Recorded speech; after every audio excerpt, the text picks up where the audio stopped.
Okay, so if you're given information of this kind, I hope you are able to see my screen. Yes. Okay, so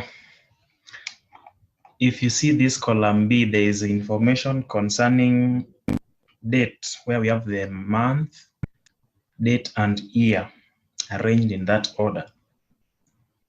But that information, that column, the dates are having a problem.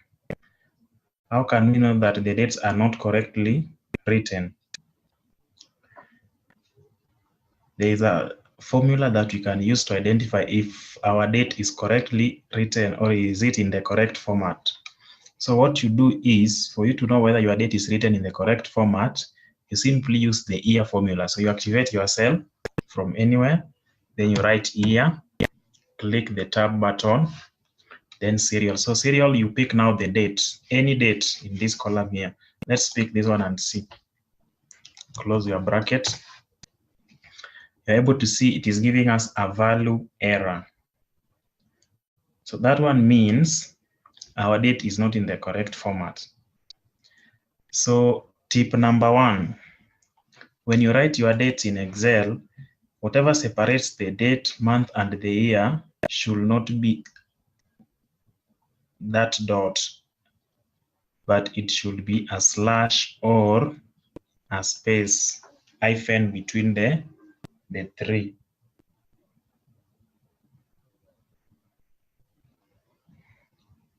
It should be an hyphen or a slash between the three.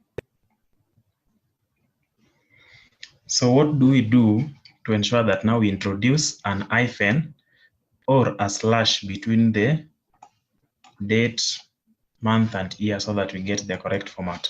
So the first thing that you do is you highlight where your data is, and we also agreed yesterday or in our previous classes that the shortest way to highlight your data without scrolling your information the whole day is simply place the cursor where you want it to start from.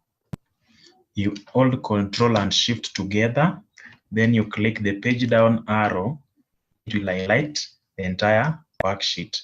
So you want to move to replacing. So if you are at home here, to your right hand side, the last thing to your right hand side, we have Find and Select. So you click there, go to Replace.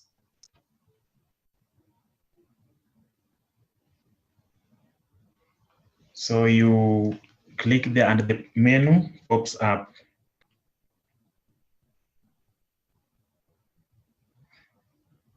Then after that, we have Find, then we have Replace. So it is there at Replace. Then what do we want to find? We want to find the full stops that are there and replace them with a slash. So we want to replace all within that area. So we have done the replacement.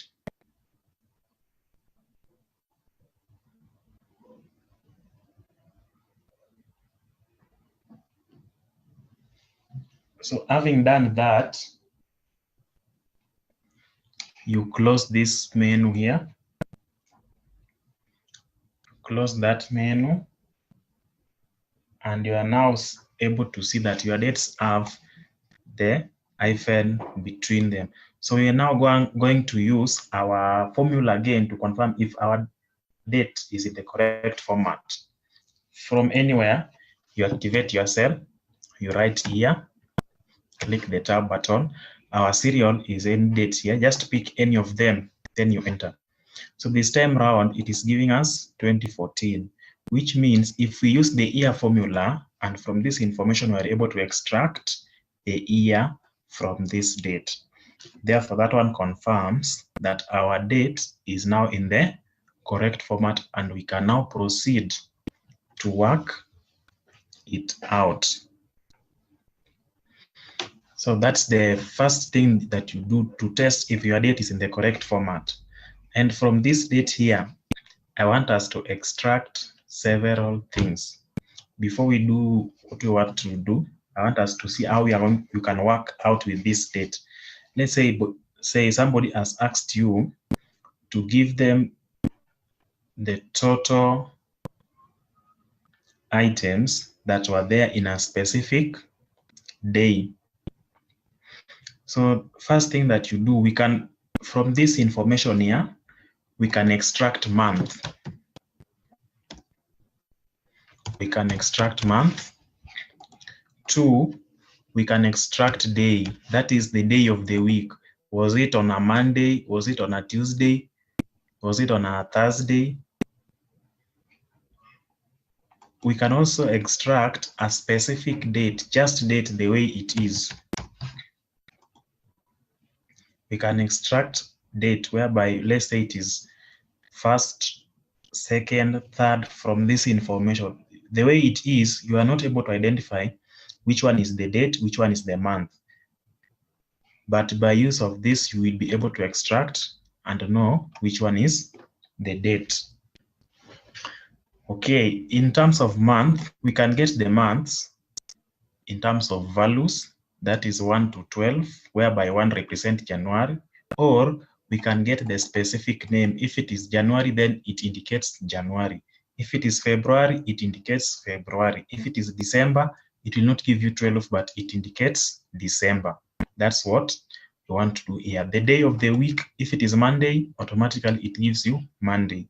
If it is Saturday, the same, it should give you Saturday as the day. So let's see what this one will give us. So first of all, you want to use the formula of getting the number only, whereby 1 represents January. So you activate your cell, then you type month, you click tab button. The item that is required there is serial number. It's just where the date is. So you simply click there, enter. Then you autofill. And from our previous classes, we said you don't just come here and drag your cursor as you autofill. You simply place it there. Once the black plus appears there, you double click and it automatically fills it downwards. So if you are able to see, you will see that these ones are only in the month of January. That is what we have there. It is in the month of January. Let's see.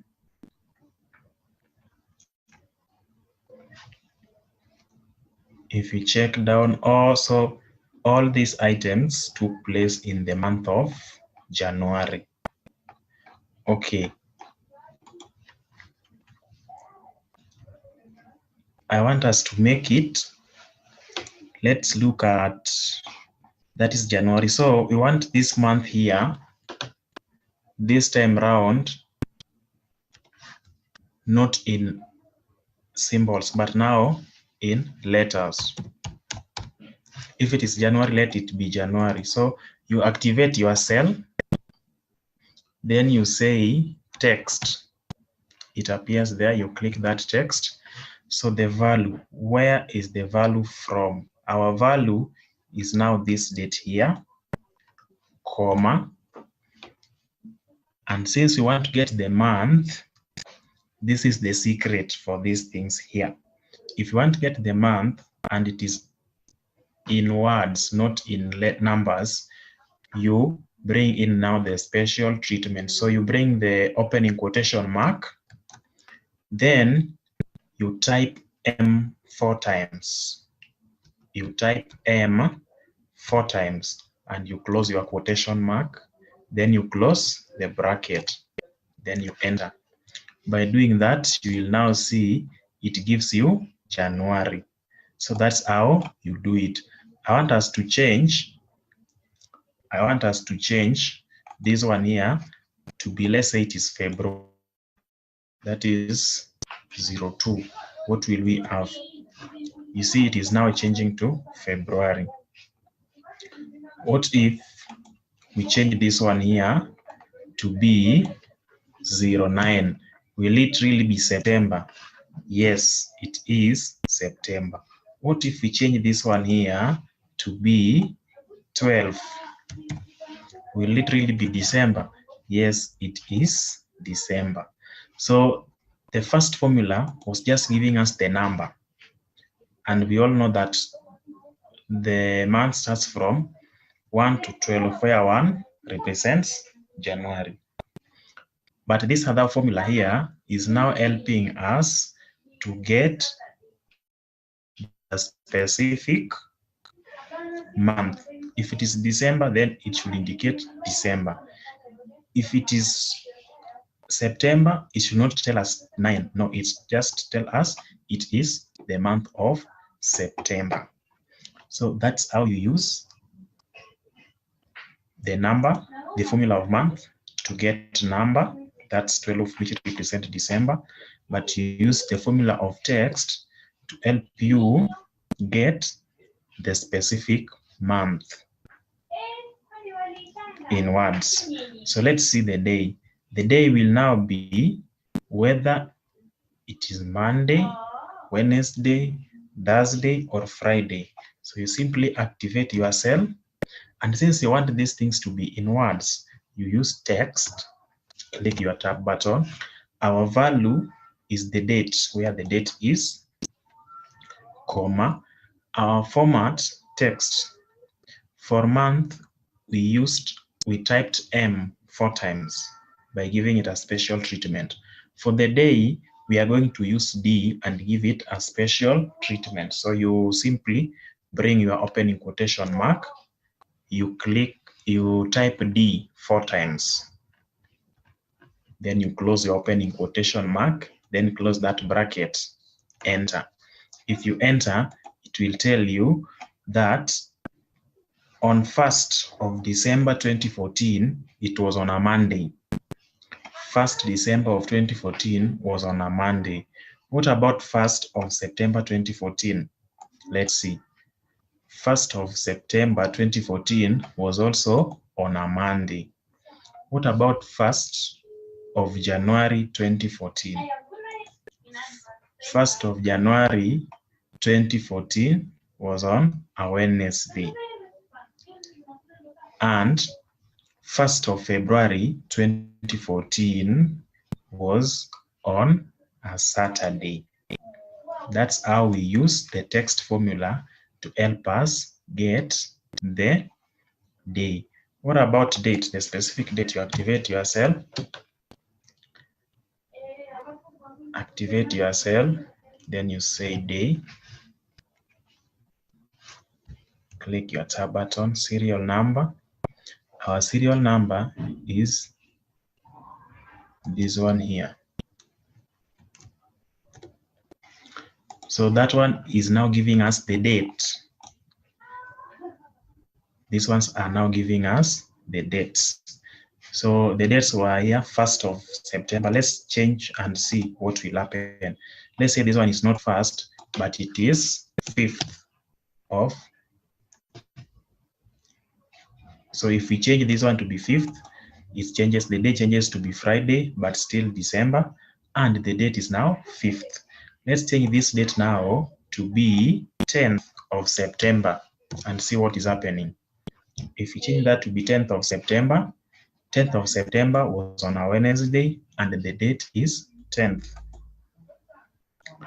What if we change this one here to be 15th of January? What if we change this one here to be 15th of January?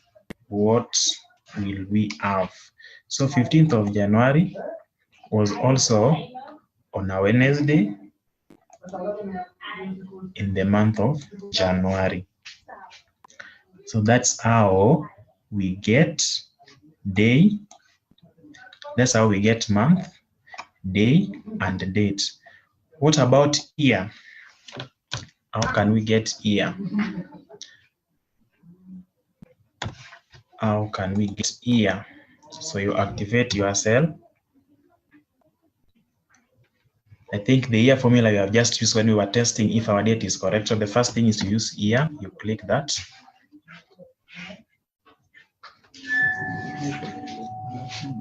Then you click the date, enter. you have 2014. So that is the year. That is the year. So you can see we have 2014. What about the last row? So you can see we have 2016, 2015 also appearing somewhere there. That's how you get your year using that formula. What about if you want it to appear again? We can also use the other formula to help us get the same thing. That is activate your cell. You click text. The value is here, comma. Then format now is to bring the special treatment, that is opening quotation mark. Then you close your bracket. If you do that, it also gives you the same thing.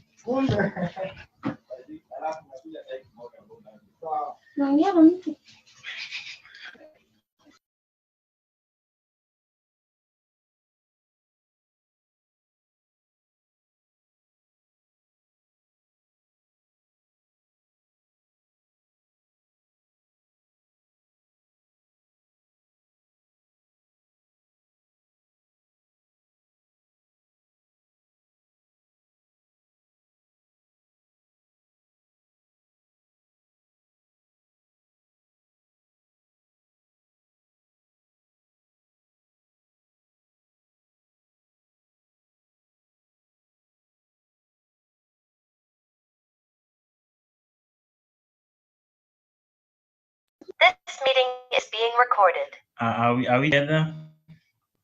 Have you seen how we can come up with the year, day, and month?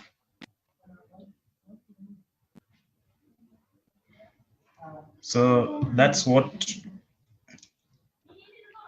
we normally do.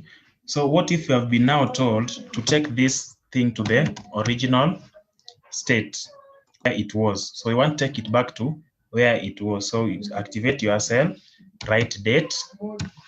The first thing that is required is here. Let's pick this one here, comma. Our month is this one here, comma.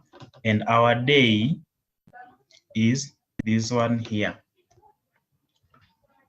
So for you to have day there, you must now write it in numbers. So we are not going to pick this day, but we are going to pick the date here, the day. Sorry. So you see, if we pick the day that is in word, it is not accepting. Now pick the day that is in, and even the month, it will not accept the month because it is in, sorry, because it is in words. So we pick that. And if you do that, you will be able to get, so if you want to take it back, you do all in numbers. Remember, these are special characters. So your Excel will not take the special character if you do it directly. That's why it is rejecting that. So you now pick the numbers. That is, you do away with this column here. You do away with this one here. Then we have these ones here. So if you now use month, day, and year, and you autofill, let's say up to that point, you'll be able to see that whatever is in this cell here is the same as what was in the original cell for the dates. Are we all moving together? Are we all moving together?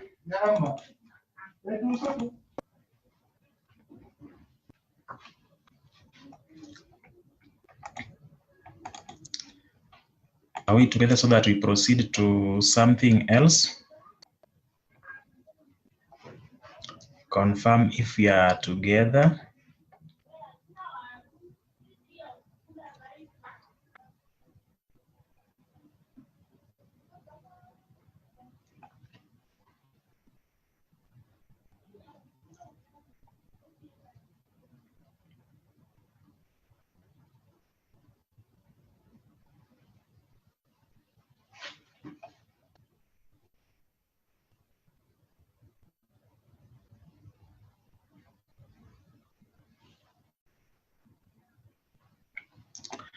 Okay, so that's what I wanted to remind us of, how to deal with the dates. And let's also see something here before I complete it. Let me do away with these columns here. And also we said for you to delete the columns, you can simply highlight there, hold Control, then you click the subtraction sign. So the subtraction sign will automatically delete your columns.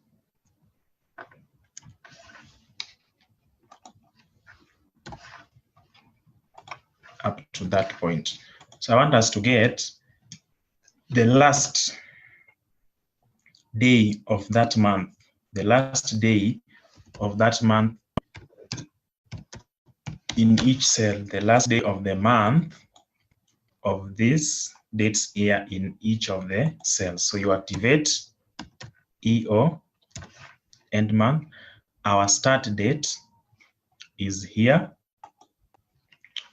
comma, months. If we want for that current month, we write 0. If you want for the next month, we write 1. If you want for the next 2 months, we write 2. So let's see, you want for the current month, that is 0. So let's put 0 there and see. If you do that, it gives us this one here. And this one does not mean that you are wrong. The only thing that has happened is that we've not formatted it. So you move to this bar here, up there, and you'll be able to see, you click there. So you'll be able to see we have general, number, currency, but what we want is date. So we can pick this one here and have our date there. So the last day of that month, which is in this cell, which is December, is 31st. What about the last date of this month of September? Let's try and see. The last date of September is 30th.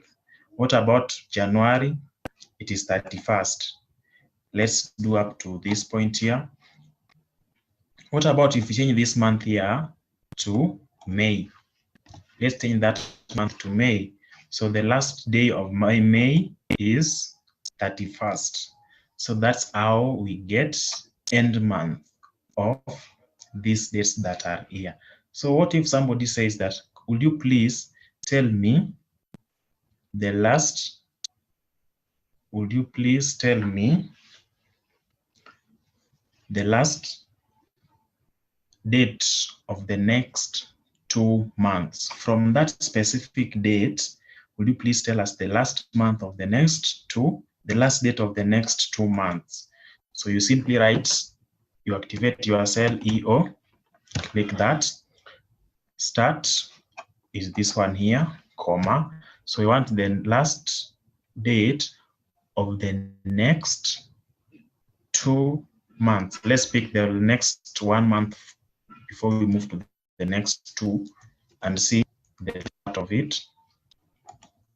So if you are now keen enough, you'll be able to see that the month that is here is December, and the next month is January. So the last date of the month of January is 31st of January 2015.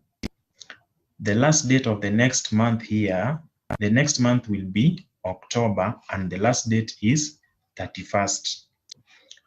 In this case here, the last month, the current month is January, and the next month is February. So the last date of the next month is 28th of February. So that's how you also get end month from your data there. I think that is enough for dates and the formatting of dates and so on and so forth. So let's now move to the topic of the day, believing that we are all moving together. So for us to cover the topic of the day, what we want to do here is to prepare income statement. We want to prepare an automated income statement. And this income statement is going to be an automatic, such that if we change anything here, then it automatically reflects in our income statement. So let's start. For you to now prepare the automated income statement, we have to use two concepts here. One, we are going to use some ifs.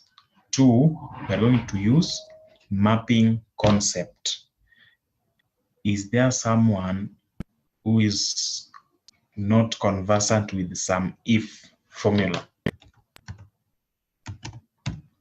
Is there someone who is not conversant with the some if formula, so that I run a reminders for just a few minutes?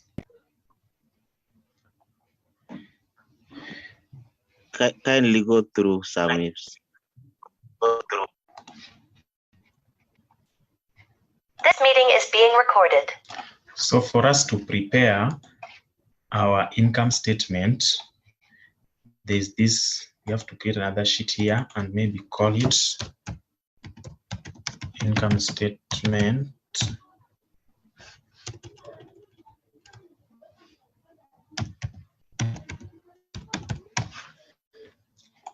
Income statement. So the first thing that we need to do is to introduce two columns. So we have to add two columns to this our data. So the first column should be between date and financials. So how do we introduce a new column? That's now obvious. You simply place your highlight there, Control Shift together, then you click plus, it automatically gives you that. So our first column here is year. Our first column is year, and our next column is mapping. So we want to use mapping concept to help us get this information.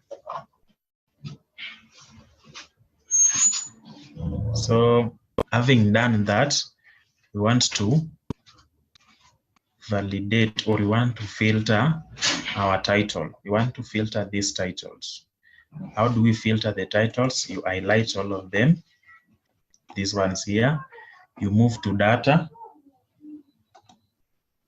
Then there's this item that looks like a funnel, so you click there. Then the titles now changes and it now adds something of that's the drop down menu. So if you check there, you'll now be able to see something of that kind. If you check here, it is empty, it is not having anything. If you check here, that's what we have.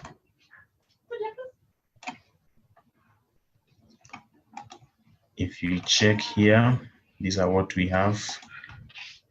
So that's the first step that we do. So the next thing that we want to do is to pick only years from this data here. Can someone remind us on how we can just extract years from this date here? Is there someone who can remind us on how to extract extract year from this date? If you can recall, which formula can we use to extract year from that date?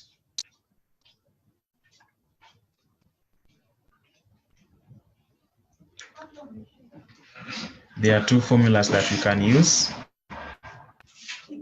if you can recall.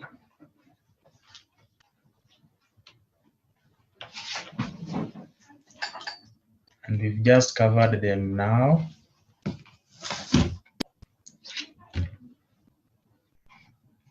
Okay, we are supposed to use year function. So you activate your cell here, click that, then the serial number is now the date itself. You enter. And if you enter, this is what appears. How can we correct that?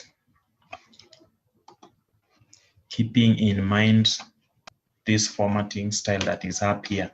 There's something that you're supposed to do here so that we correct that. What should we do? We simply move to this place, and this time around we want year. So we want number. Just pick number or general. So if you pick number, it gives you 2014. That's the year. but then we don't want the decimal places to be there. So we reduce the decimal places by clicking these zeros here. If you see the one that is pointing to the right, reduces the number. The other one that is pointing to the left increases the number. So you reduce the number to 0. That is it. So what do we do to autofill it? You simply do that, and we have now autofilled our years up to the last point. So the next thing that you do, that is formatting our information here. That's the first thing that we do. So the next thing that we are going to do is mapping. We want to map whatever is here to this column here and do away with the duplicates. So what do we want to do? If you are preparing your income statements, there's an item that always appears first. If you prepare your income statement, which information appears first? Do we start with cost of goods? Okay, that's good. Or do we start with operating expenses? Or do we start with the depreciation and amortization or taxes? So somebody is reminding us here that we are supposed to start with revenue. So we want to start doing our mapping by picking the revenue. So you move to this part here. If you click here, you use the text filter. So we want revenue.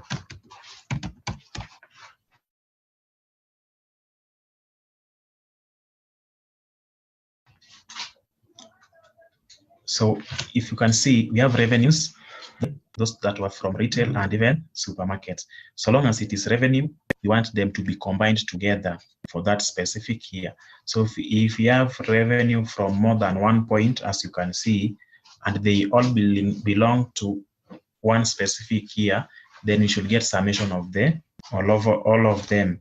So having seen that, and all of them have been highlighted, so you click OK. If you do that, you will be able to see that only revenues are appearing there, irrespective of where they were from or even the year that they were earned. They are all revenue. So we want these revenues to be combined together and give them a common name.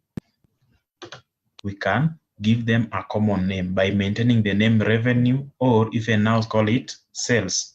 So let's say we have sales. So all of them, irrespective of the place, when we are doing our data, we expect it to be called sales, irrespective of the place. So we now autofill that name. And it's, so anything in the name of revenue in our data will be summed up under sales. So that is the first thing. From sales, we should move to something else. So having done that, you just leave it that way, move back to your data. And this time around, after sales, for us to get gross profit, of course, we have to look for cost of goods sold. And if you do that, also appears there. So you click that, and whatever appears here is only cost of goods sold. What name do we want it to appear with in our income statement? Of course, cost of goods sold. So having seen that, we want that name to come on all of them. So that is what you do. So all of them will be cost of goods sold. The next item after cost of goods sold is supposed to be, if you can see here, we have depreciation and amortization, we have interest expense or cost of capital, we have operating expenses. So the next thing that we are supposed to look for here is operating expenses. Operating expenses. You click OK, and all the operating expenses appear there. We can also give them a name, that is selling and distribution expenses, whereby we have the salaries of the sales reps, So let's say we have selling,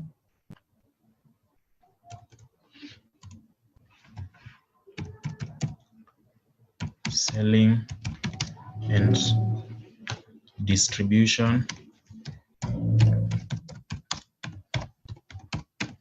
selling and distribution expenses. So that is the name that we want them to appear with in our income statement. We do the same, but this, it is only with the exemption of this data, where if you double click, if you have your first formula here and double click, this is what is happening. It will give you the last item that you entered there. Remember, the last item that we entered here was cost of goods sold. So if you double click for you to autofill, this is what will be appearing there, the last item that you enter. So for this, I would really love us to have an exemption whereby we just drag your cursor and autofill it. So let's go away with that. So our operating expenses in our income statement, we want them to appear as selling and distribution expenses. That's what we want them to be called in our income statement. So from operating expenses, there's something else that we are supposed to move to, which is called depreciation and amortization. And in this case, it was written D and A. So if you check here, it is also just the single item that has been highlighted. So you click OK, then they all appear there. So which name do you want them to have there? You can give them a single name, that is depreciation. Depreciation, sorry. You want them to be called depreciation only. So you simply autofill it there. That is the name. Our next item after depreciation is supposed to be interest expenses. So interest expenses appear there, and this interest expenses is automatically the cost of capital. So you can write it the cost of capital or interest expense. If you like, also you can change the name, interest expense, then you autofill it.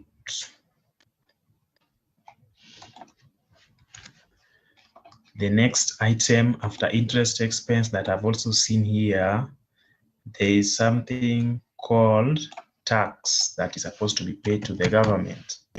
There's taxes there. Okay, so the taxes, we can decide to retain the name or give it another name. So let's say these ones are called taxes, and that's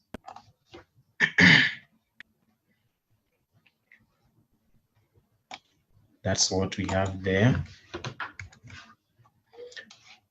How will we confirm that we have picked everything that was here? So you come back here, having believed that you have done everything, or you've picked all of them and mapped them. Whatever you were doing was mapping. So we pick them from here and map them. We pick them from here and map them. So we move back and now select all. We move back and select all. Let's see.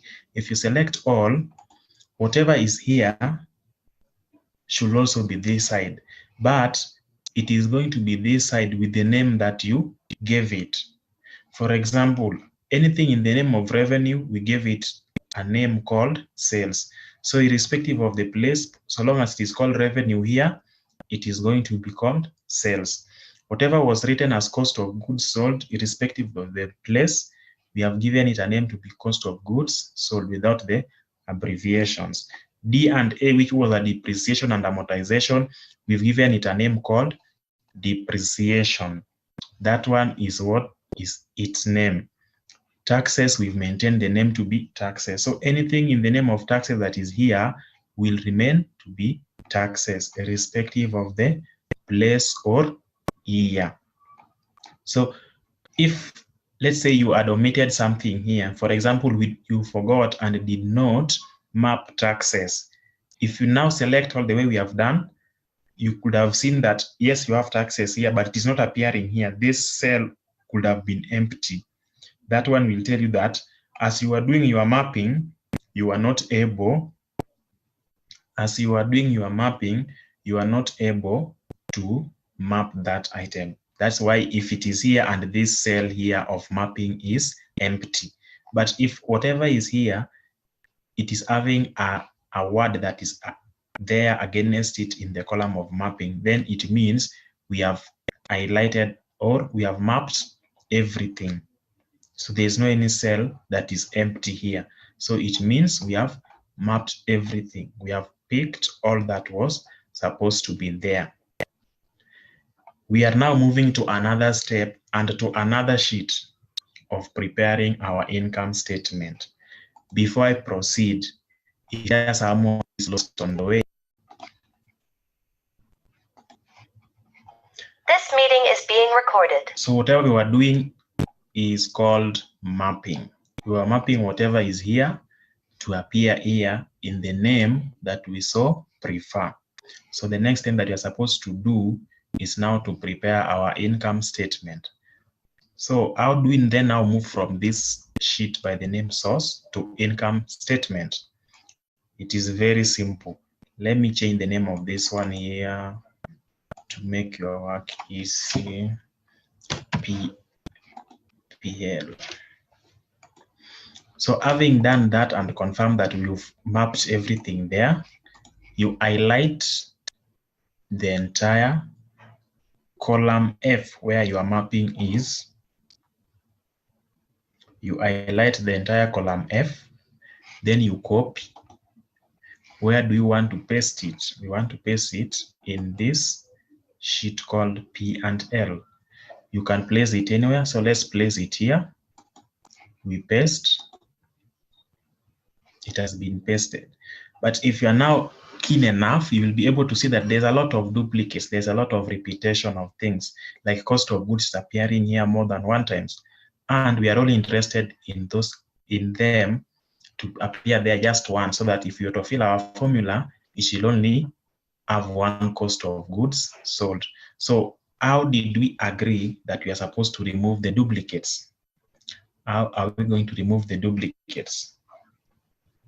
If you can recall, how are we going to remove the duplicates?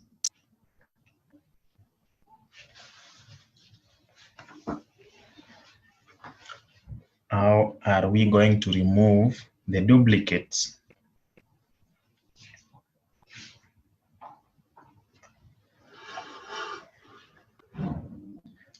So the duplicates are removed by, once you highlight that entire column the way you've highlighted it, you move to data. Then there is this key here called remove duplicates. You click it. It tells you, it is asking you, is your data having headers? Yes, it has. Our first item there is a title. So we give it OK. Then you click OK. So having that, it has removed the duplicates. It has removed all the duplicates, and we are now only having the special items that we had. So if you can recall, we only had sales, cost of goods sold, selling and distribution expenses, depreciation, interest expense, and taxes. So this is the route to preparing our income statement. That's the first step. By picking whatever was here, taking it to this place, doing away with the duplicates, that is the first step. Our next step is, as we've seen, how will we confirm and know the number of years that are there? You simply come and click anywhere, either this part or this one here. Let's click here and see. If you see here, you are only having how many years? 3. That is 2014, 2015, and 2016. So that one will now give you an hint, such that if you come to this part here, you will know that your information will be for the 2014, will prepare for 2015, and for 2016. That is how we are going to prepare your income statement for 3 years. So this one here can change. We can now change it to be details.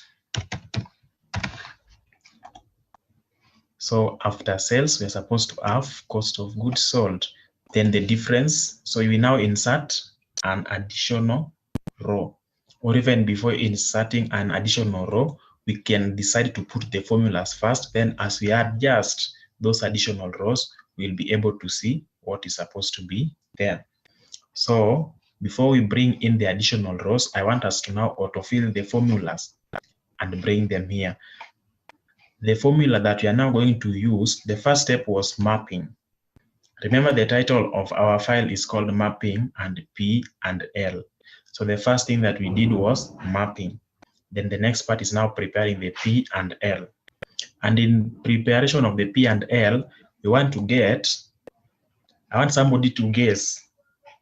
In the preparation of the P and L, we want to get the summation of sales from this data source. We want to get the summation of the sales from this data source. Is there someone who has an hint of the formula we are going to use here? If you can recall the formulas that we've been learning in our previous classes. Okay. I can see another person. If you can recall the formulas that we've been learning from our previous classes. Which formula are we going to use to help us get the summation of the sales here, summation of the cost of goods here, and it must meet a condition, that is, it is sales and it was also done in 2014. Okay, I can see we are good to go. So a point of correction, sum if is only used for one condition, that is one criteria, but sum ifs will help us to get more than one criteria. So let's see if we have one criteria or 2 or 3. Our first thing that we want to know is, what is the total for 2014? What is the total amount? Remember, we have the dates here and the years here. So we want total amount. Our first condition is we want to get the total amount of anything for 2014. We have amounts here and the year that's corresponding to them. Can we get the total amount for 2014 only? Yes. That is the first criteria that we want. That is the first criteria, getting a total amount for 2014. But if we come here, we have another column here, column C, where we have sales. And we also want to get the total amount for these items called sales. So we have sales here more than one times, and they have amounts that are also corresponding to them. Can we also get the total amount corresponding to sales? Yes, we can get. That one, therefore, informs us that we have more than one criteria. So in this case, we cannot use sum if until we get the answer. If we were only looking for the total amount for 2014, we could have used sum if only, because we only have one criteria. But in this case, we want to get total amount for 2014, and it must also be for sales. So we have more than one criteria. Let's now proceed and see. So we activate our cell, then we write sum ifs, click your tab button. The first thing that is required is sum range. Where is our sum range? Our sum range is in the source data. Our sum range is, we want to get the amounts here. So we want to highlight the whole of this part. So you simply place your cursor there, hold Control and Shift together, click the page down arrow to get that part. Then you fully $reference it by holding FN, then F4. We have done that. Let's move back to our P&L. What is the next item that is required after writing the sum range? The next item that is required is criteria 1 range. And our criteria 1 range is the year. Where are we going to find the years? Where are the years found? We move back to this data and we move back to this data and check where are we going to have the years. So the years are in this column where we have 2014, 15 up to 16. So you highlight the whole of this criteria 1 range, Control Shift, page down arrow, and since that range will not change, it is the same range that we want to refer from, we also fully $reference it, comma. So they now need criteria 1. We have picked the sum range, we have picked criteria 1 range, and now they need criteria 1. Based on our criteria 1 range, which is the years, where should we now pick our criteria 1 from? Our criteria 1 is 2014. That is where our criteria 1. And remember, we are now going to fill or autofill our formula horizontally or towards the right hand side. And as we autofill our formula, we expect this formula to be uniform to all the cells depending on where they are. Therefore, we have now to consider where are we going to place our $sign at. This row here is our title row. So as we autofill our formula, either horizontally or vertically, we should not move away from that title row. Therefore, we should lock our row, our title row. Having that concept of cell referencing from our first day lesson, can someone remind us where we should place our $sign if we are interested in locking our title row only? If we want to place a $sign to lock our title row before 3, okay? Another trial.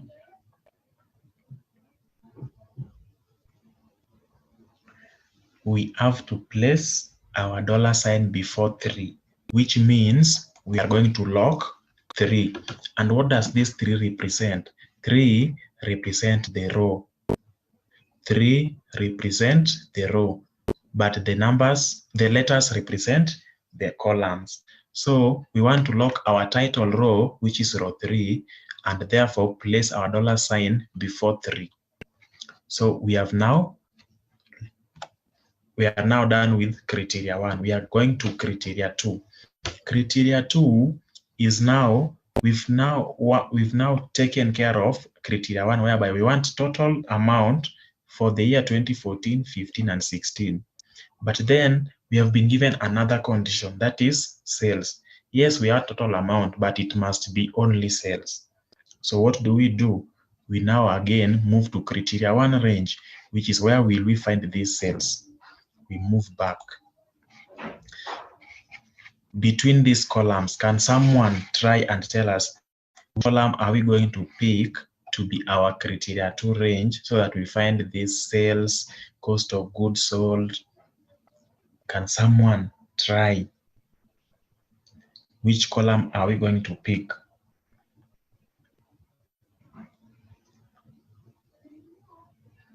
Okay, I can see one response.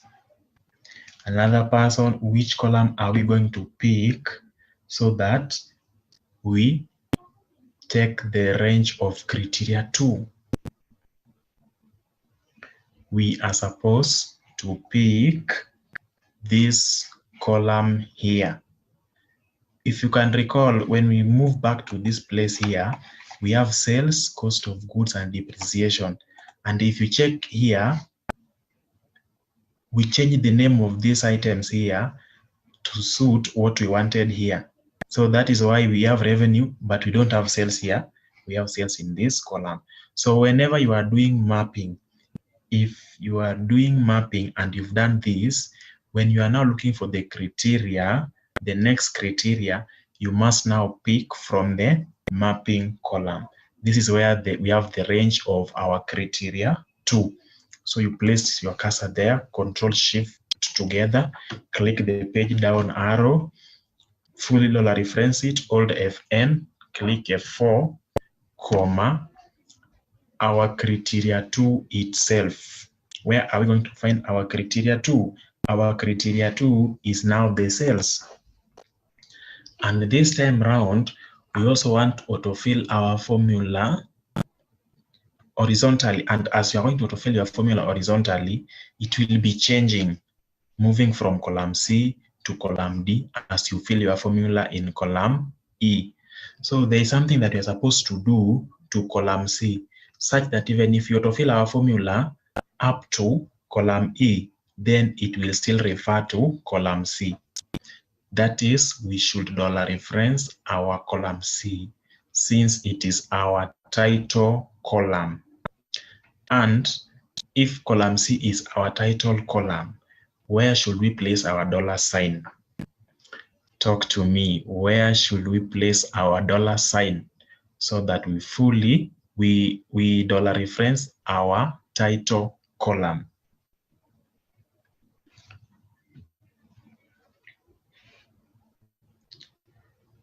Okay, somebody is telling me that I should place my dollar sign before C, which means I'm now locking column C.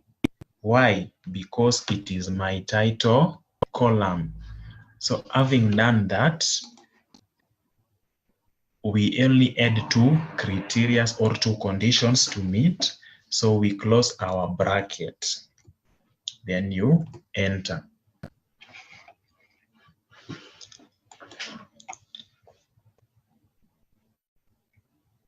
And if you check, what are we having here?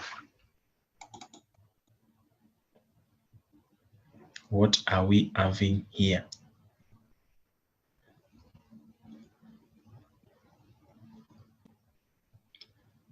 There is an error when we were picking our sum range. Our sum range is referring to this cell here.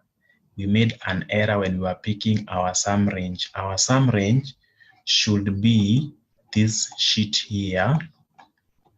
Our sum range should be this sheet here, and it is this part here where our sum range should be.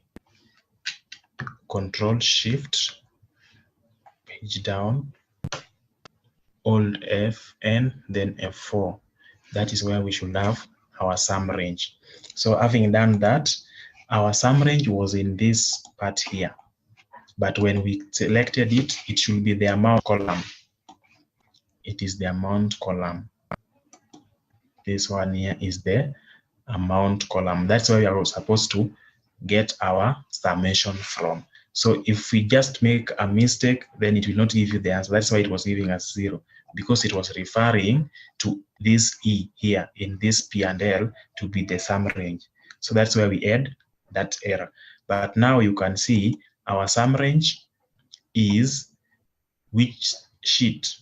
That sheet of source, which is the sheet of E4 to E438. Then, so if you click here, you are able to see that is where the sum range ends. Criteria 1 range, that is where it is. Criteria 1 itself, it is that one there. Criteria, and if you can now see, our criteria 1 is D3.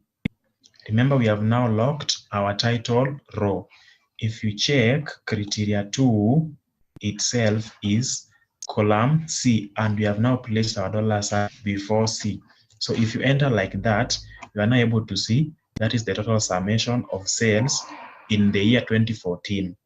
Then we autofill here. It gives you that. And then how do we now autofill the down ones? You place it there, then you double click, and you'll be able to see your total of the items with the corresponding. So the total taxations that were there for 2014, it was only 207.52. 2015, that is the value. 2016, 208.58. Depreciation, as you can see, that's how it appears there. So from here, we can now decide to make these ones here to be bold. Control B, having highlighted them.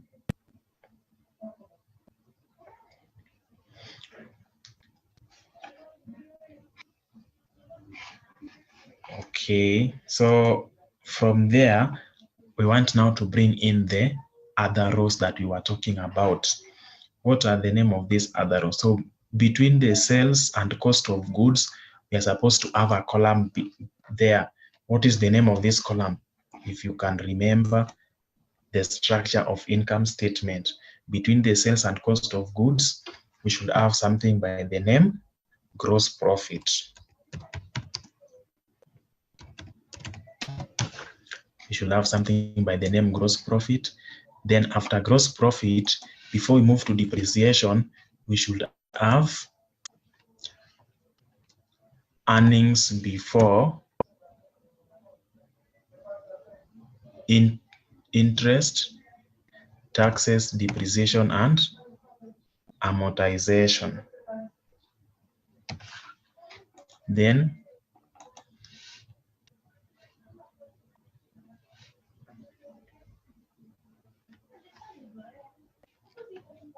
you bring another one there.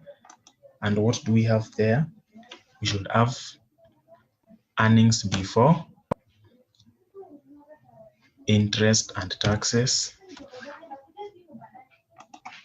Then after interest and taxes, we are supposed to have earnings before taxes.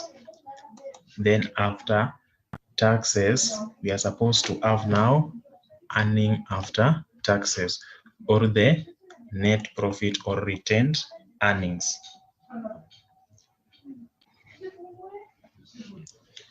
Okay. So how do we now adjust these items so that they comply with what we want? Of course, gross profit is equal to sales minus cost of goods sold. So you adjust and get your answer there. The other one, that is earning before interest, taxes, depreciation, and amortization, is equal to gross profit minus selling and administrative and distribution expenses. So you also do the same. How do we get EBIT? EBIT is equal to earning before interest, depreciation, and amortization minus depreciation. What do? We make it to that point. Then this one also you do the same, that is EBIT minus interest expense or cost of capital. You do the same. Then the last one is now earning before taxes minus taxes itself. Then you now autofill. So you can now make these ones here. This one, the last one, to be bold.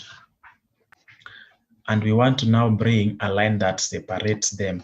Like below cost of goods sold, we should have a line that tells us that is now summation. What do?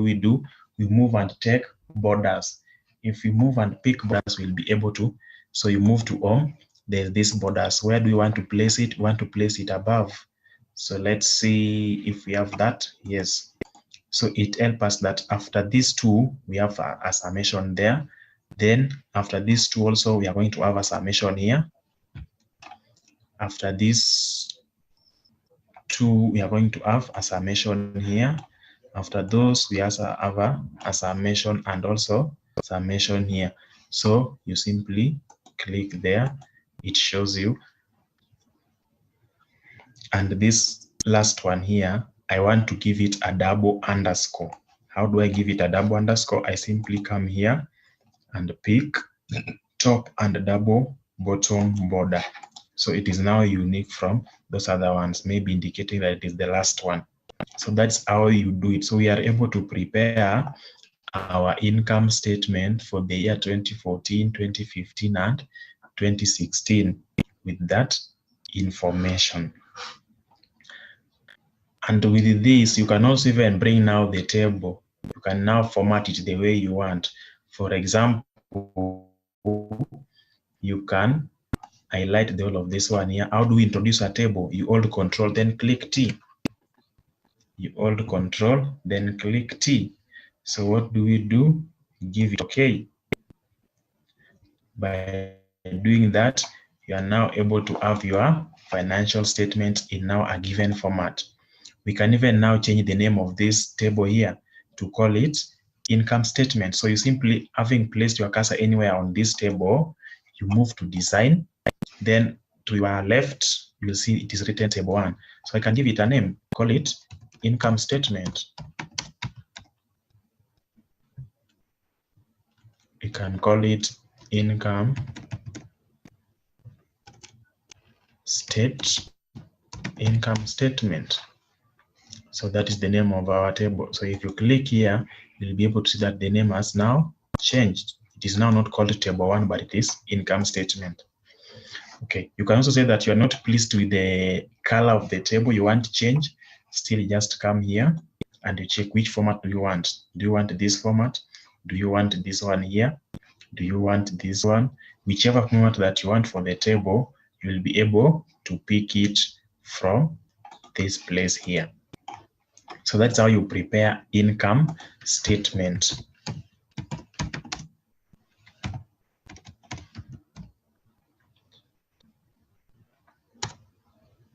That is how you prepare income statement. Problem just right away. This meeting is being recorded. This one is called earning after taxes, and it is for that specific year of 2014. Remember, there's also something here called retained earnings. We have something called retained earnings. And this retained earnings is brought down. That is from the previous year. That is from the previous year. That retained earning is from the previous year. And another thing that we are now supposed to take to balance sheet is retained earnings carried down. How do we get this information? I want us to now see where we are going to link our income statement and our balance sheet. At this point here, this retained earnings brought down in this year, it is supposed to be that one from previous year.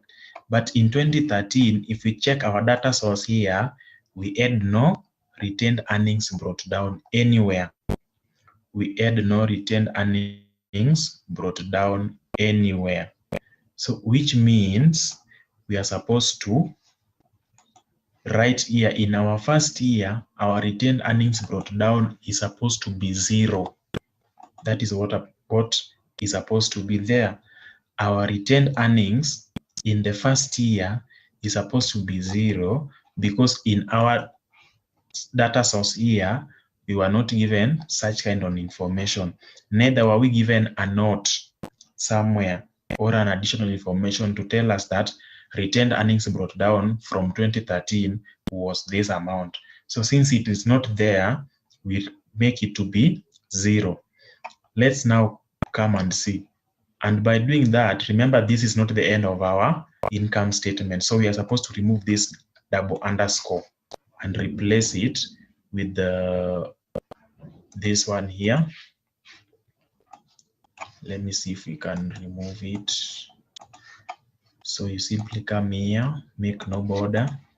Sorry, you make no border. Then you come and place now top. And this one here is what is supposed to now to have double underscore. You can even change it to that one now. So since we don't have balance brought down from previous year, in our first year of operation, we'll put it to be 0. But then what is now our retained earnings carried down that is supposed to go to balance sheet? It is going to be earning after tax or profit for the year plus retained earnings brought down. So we are supposed to have is equal to summation of this one and this one. We are supposed to have summation of profit for the year and retained earnings brought down. That is what we are supposed to have in our first year. In our second year of operation, we now know our retained earnings brought down. Remember, this carried down, it is for this year. But now, if we now move to the next year, that is 2015, whatever was there as carried down now changes to be brought down. So we write equal and now pick whatever is here.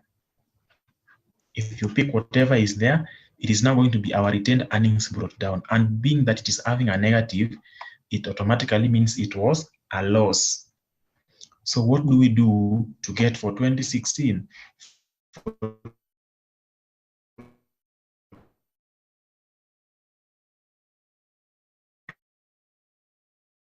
2016,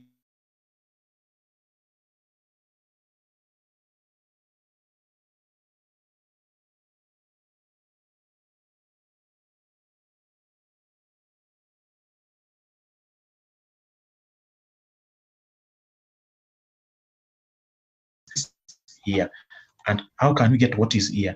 It is the summation of this earning for the year plus retained earnings brought down. So this formula is summation of these two, and we drag it now to the right. If we do that, you will now see that this one here plus this one should give us 48.98. Why are we having 44.98 up here and it is also here? Because it is retained earnings brought down from our previous year of operation. So if you are now going to your balance sheet, you'll be preparing in the capital column, in the capital part where we are now going to put our capital. Remember, it is always capital and retained earnings carried down, or net profit. So our net profit is the profit for the year plus retained earnings brought down, and our retained earnings carried down now is this one. So this one here is what will be taken to the balance sheet. So when you take it to the balance sheet, let's say our balance sheet is there and this one is under capital, so financed by. Remember, I'm giving you an in so that there's a folder which I sent to you. You will be tackling it, and tomorrow we are going to take care of it. So I don't want to give you the entire thing because income statement, I've already covered it here fully. So I'm just giving you an hint on how they are going to link to each other. That's what we are supposed to now have here. So if you go to the column of financed by, where the first thing is capital, the first item will be capital, and the next item will be retained earnings carried down. That is what's supposed to come to our balance sheet. So this is our balance sheet. If this is our balance sheet,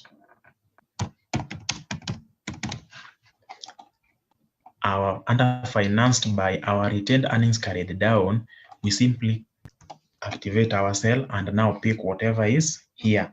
Then you enter. So having entered, you simply auto fill. So I want us to check this one here. I want us to copy this. Let me copy them and show you something just somewhere here.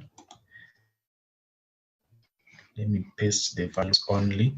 I want you to see that if we change anything in our data source here, it will affect income statement and balance sheet. So let's say I want to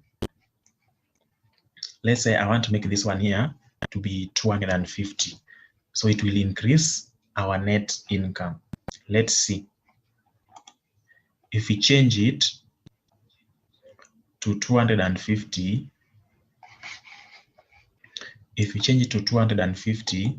we are now able to see that sales has changed to 28.44. Why is it? Because, okay, whatever I've changed here is 250, but it is for 2015.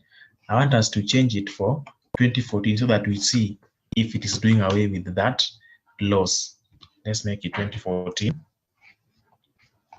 and see. Let's now move back. If you now move back, you are able to see that it is now no longer a loss. It is now retained earnings of 186.3. This is what we are supposed to take to our balance sheet. Let's see if it has updated. Yes, our initial figure was we had a loss of 63.7. but now we have retained earnings of 186.3 because we have now linked our balance sheet and income statement such that if there is any change from our data source here, then it automatically updates our income statement and our balance sheet. So that is the first part where income statement and balance sheet links together. So having seen that in that part, remember in our balance sheet, the first thing that we are going to start with is non-current assets or fixed assets. So under non-current assets, we'll have their cost here. We'll have their cost here, or even let's say this one is land. Sorry, let's say this one is building that is depreciating. We have land in most cases normally appreciate. So if you use land and you bring the depreciation, unless it is a quarry site. So, okay, so this is buildings and we have it at cost. That is the building at cost. And for us now to get net book value, we should have what we call accumulated depreciation. Then we have net book value. So how then do we come up with this? Our buildings, since buildings will be part of what is here, it is going to be part of what is in our data source here. The moment you give it a name here, that is building, and you autofill your formula. For example, this formula that I have extracted from that side, let's say we have this one, sales here. You want to copy that formula and bring it to this cell here, control V. Are you seeing it is 0? Why? Because this item here was not appearing in our list there. What if I change this one to be sales? I want us to see that logical part of it. If I change it to be sales, then I have the value because it is what was reflected there. So if we now bring the formula and pick whatever was in your range here, it will automatically update. So that's how, if you have building will be appearing here with its value or its cost. Okay, that is the building. So let's say this is our building and we have 50,000. Let me see what we have for depreciation. Depreciation is 31. Okay, let's say we have 5,000. And since this one is at cost, we don't want it to, it is not going to change. So the cost will remain constant for the entire year. But now NPV will be changing by the effect of accumulated depreciation. If you check our data source here, we don't have accumulated depreciation provided anywhere. Is it true? Yes. So if it is not provided anywhere, and we all know that if we don't have accumulated depreciation at the beginning of the year, then the depreciation of that specific year becomes the accumulated depreciation. That is to say, since we don't have accumulated depreciation from our data source, then in this first year, our accumulated depreciation will be the depreciation expense in that specific year. So we come and pick this one here. So that is the depreciation expense in that specific year.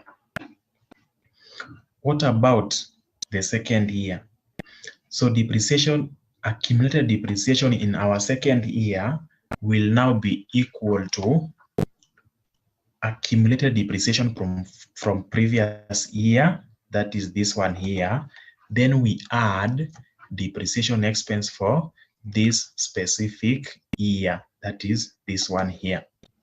Then we now get accumulated depreciation for 2015.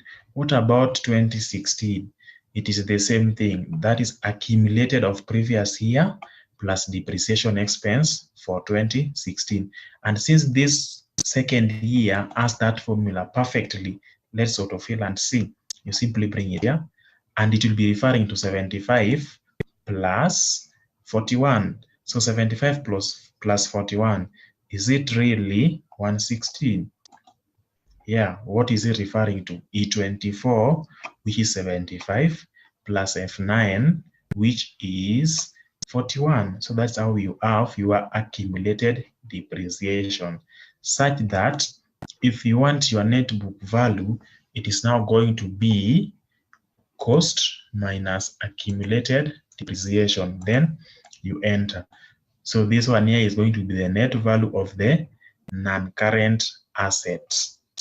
What if you say that this depreciation here was not supposed to be 3, instead it was supposed to be 15? What will happen? Let's see. So our depreciation has now risen to 43, and that change is being reflected here. Okay, if that is what we have there, then our second here will be this one plus this, which is giving us 87. 43 plus 60 plus 44 for that specific year is giving us 87.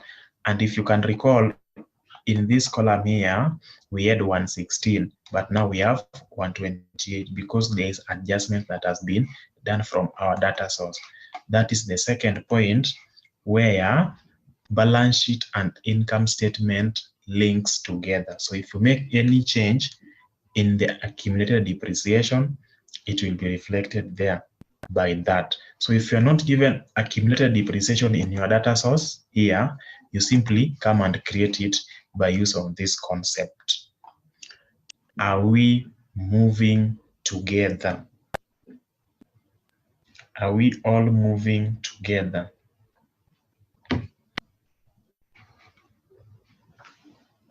Are we all moving together?